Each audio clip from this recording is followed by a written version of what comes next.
Main important ಪ್ರಶ್ನೆ ಏನು ಬರ್ತದೆ ಅಂದ್ರೆ ಒಂದು ಚಿತ್ರ ಕೊಟ್ಟು ಆ ಚಿತ್ರದಲ್ಲಿ ಎಷ್ಟು ತ್ರಿಭುಜಗಳಿವೆ ಅಂತ ಕೇಳ್ತಕ್ಕಂಥದ್ದು ಬರ್ತಾವೆ.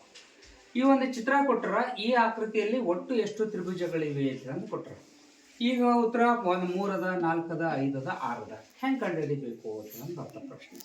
ಇವುಗಳಿಗೆ ನಾವು ಒಂದೊಂದು ತ್ರಿಭುಜಕ್ಕೆ ಒಂದೊಂದು ಹೆಸರನ್ನ ಕೊಡೋಣ. ಎರಡು ರೀತಿಯಲ್ಲಿ ನಾವು ಮಾಡ್ಬೋದು. ಎರಡು ರೀತಿಯಲ್ಲಿ ಮಾಡ್ಬೋದು ಅಂದ್ರೆ ಒಂದನೇದಕ್ಕೆ ಏನ ನಮಗೆ 1 2 3 ಬ್ಲಾಕ್ ಅದಾವ. ಇಲ್ಲಿ ತ್ರಿಭುಜಗಳನ್ನ ಎಣಿಸ್ಬೇಕಾದ್ರೆ ಒಂದು ಪಾದದ ಮೇಲೆ ನಿಂತಿರ್ತಕ್ಕಂಥ ತ್ರಿಭುಜಗಳನ್ನ ನಾವು ನೋಡ್ಲಿಕ್ಕತ್ತಿದ್ದೀವಿ. 1 2 3 ಅಂತ ಹೇಳಿ ಹೆಸರು ಕೊಟ್ಟಿದ್ದೇವೆ. ಈಗ ತ್ರಿಭುಜಗಳನ್ನ ಎಣಿಸ್ಬೇಕಾದ್ರೊಳಗ ಒಂದೊಂದರಲ್ಲಿಂದ ತ್ರಿಭುಜ ಆಗಿರ್ತಕ್ಕಂಥದನ್ನ ಎಣಿಸ್ತಿದ್ದೇವೆ.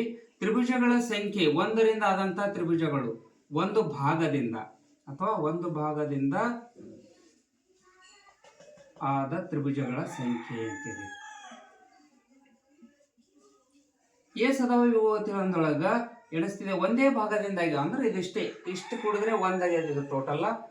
ಇದು ಒಂದು ತ್ರಿಭುಜ, ಮೂರನೇದೊಂದು ತ್ರಿಭುಜ ಅಂದ್ರೆ ಒಂದು ಭಾಗದಿಂದಾಗಿದ್ದು 3 ತ್ರಿಭುಜಗಳದಾವ. ಎರಡೆರಡು ಕೂಡಿ ಆಗಲ್ಕತ್ತಾವಲ್ಲ, ಎರಡೆರಡು ಕೂಡಿನೂ ಆಗ್ತಾವ. ಎರಡು ಕೂಡಿಸಿದ್ರೆ ಅಂದ್ರೆ 1 ಮತ್ತು 2 ಇನ್ನು ಮಧ್ಯದಲ್ಲಿ ಇದು ಗಿರಿದ ಅಳಕಿಸ್ಬಿಡ್ರಿ, ಮತ್ತೊಂದು ತ್ರಿಭುಜ ಕಾಣಿಸ್ತದ, ದೊಡ್ಡದು ಕಾಣಿಸ್ತದ. 2 ಮತ್ತು 3 ಕೂಡಿಸ್ರಿ, ಮತ್ತೊಂದು ದೊಡ್ಡದು ತ್ರಿಭುಜ ಕಾಣಿಸ್ತಾವ. ಅಂದ್ರ 2 ಭಾಗದಿಂದ ಆದಂತ ತ್ರಿಭುಜಗಳು ಎಷ್ಟದಾವ ಅದನ್ನ ಬರಿತಿದ್ದೀವಿ. 2 ಭಾಗದಿಂದ ಆದ ತ್ರಿಭುಜಗಳ ಸಂಖ್ಯೆ. 2 ಭಾಗದಿಂದ ಆದಂತ ತ್ರಿಭುಜಗಳ ಸಂಖ್ಯೆ ಎಷ್ಟದಾವ ಅಂದ್ರ 1 ಮತ್ತು 2 ಕೂಡಿಸಿದ್ರೆ ಒಂದು ತ್ರಿಭುಜ ಆಗ್ತದ, 2 ಮತ್ತು 3 ಕೂಡಿಸಿದ್ರೆ ಒಂದು ತ್ರಿಭುಜ ಆಗ್ತದ. ಅದೇ 1 ಮತ್ತು 3 ಕೂಡಿಸ್ಲಿಕ್ಕೆ ಬರಲ್ಲ, ಯಾಕಂದ್ರೆ ಒಂದು ಈ ಕಡೆ ಅದ ಒಂದು ಆ ಕಡೆ ಅದ. ಅಂದ್ರೆ 2 ಅದು ಅಂಥವು 2 ತ್ರಿಭುಜಗಳದು. ಹೌದಾ? ಯಾವ್ಯಾವ ಬೇಕಂದ್ರೆ ನಮಗೆ ಬ್ರಾಕೆಟ್ನೊಳಗೆ ಬರೀಬಹುದು. 1 ಸಪ್ರೇಟ್, 2 ಸಪ್ರೇಟ್, 3 ಸಪ್ರೇಟ್ ಇದ್ದು ಇದ್ರೊಳಗೆ 1 ಮತ್ತು 2 ಕೂಡಿಸಾಗ್ಯದ. 1 ಮತ್ತು 2 ಒಂದು ಬ್ರಾಕೆಟ್ನಾಗ ಕಮ್ಮಿ, ಇನ್ನ ಒಂದು 2 ಮತ್ತು 3 ಕೂಡಿಸಿ ಇನ್ನೊಂದಾಗ್ಯದ. ಇನ್ನು 3 ಭಾಗಗಳು ಸೇರಿ ಎಷ್ಟು ತ್ರಿಭುಜಗಳಾಗ್ಯಾವ? 3 ಭಾಗಗಳು ಸೇರಿ ಆದಂಥವು 3 ಭಾಗದಿಂದ ಆದ ತ್ರಿಭುಜಗಳ ಸಂಖ್ಯೆ.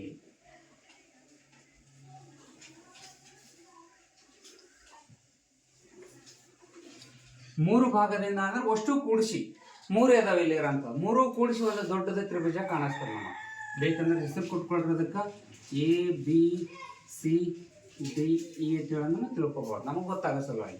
ಅಂದ್ರೆ ABC ಟೋಟಲ್ ಒಂದು ತ್ರಿಭುಜ ಅದ, ದೊಡ್ಡ ತ್ರಿಭುಜ ಅದ, ಅಂದ್ರೆ ಅದು ಒಂದೈತಿ.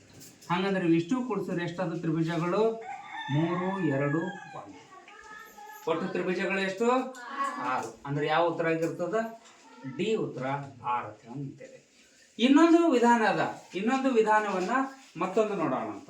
ಇದೇ ಲೆಕ್ಕವನ್ನ ಇನ್ನೊಂದು ವಿಧಾನದೊಳಗೆ ಹೆಂಗ್ ಬಿಡಿಸಬಹುದು? ಪಾದದ ಮೇಲೆ ನಿಂತಿರ್ತಕ್ಕಂತಹ ತ್ರಿಭುಜಗಳನ್ನ ಮಾತ್ರ ಈ ಸೂತ್ರದಿಂದ ಬಿಡಿಸಬಹುದು. ಹೆಂಗಂದ್ರ 1 1 ಪ್ಲಸ್ 2 ಪ್ಲಸ್ 3 ಅವುಗಳಿಗೆ ಭಾಗಗಳಿಗೆ ಹೆಸರನ್ನ ಕೊಟ್ಟಿದ್ದೇವೆ. 1 ಪ್ಲಸ್ 2 ಪ್ಲಸ್ 3 ಟೋಟಲ್ ಎಷ್ಟಾಯ್ತು? 6. ಸಾಕು. ಇಷ್ಟು ಬಹಳಷ್ಟು ವೇಗವಾಗಿ ನಾವೇನ್ ಮಾಡ್ಬೋದು ಅಂದ್ರೆ ತ್ರಿಭುಜಗಳ ಸಂಖ್ಯೆಯನ್ನು ಕಂಡುಹಿಡಿಯಲಿಕ್ಕೆ ಈ ನಿಯಮವನ್ನು ಬಳಸಬಹುದು. ಈಗ ಹೆಸರು ಕೊಡ್ರಿ 1 2 3 ಅಂತ ಹೇಳಂದು ಇವು 3 ಕೂಡಿಸ್ಬೇಡ್ರಿ, ಆ ನಂಬರ್ಸ್ಗಳನ್ನ ಕೂಡಿಸ್ರಿ. 1 2 3 ಸಪ್ರೇಟ್ ಬರೋದು ಕೂಡಿಸ್ರಿ 6. ಅಂದ್ರೆ ಇದರಲ್ಲಿ ಇರ್ತಕ್ಕಂಥ ಒಟ್ಟು ತ್ರಿಭುಜಗಳ ಸಂಖ್ಯೆ ಎಷ್ಟು? 6.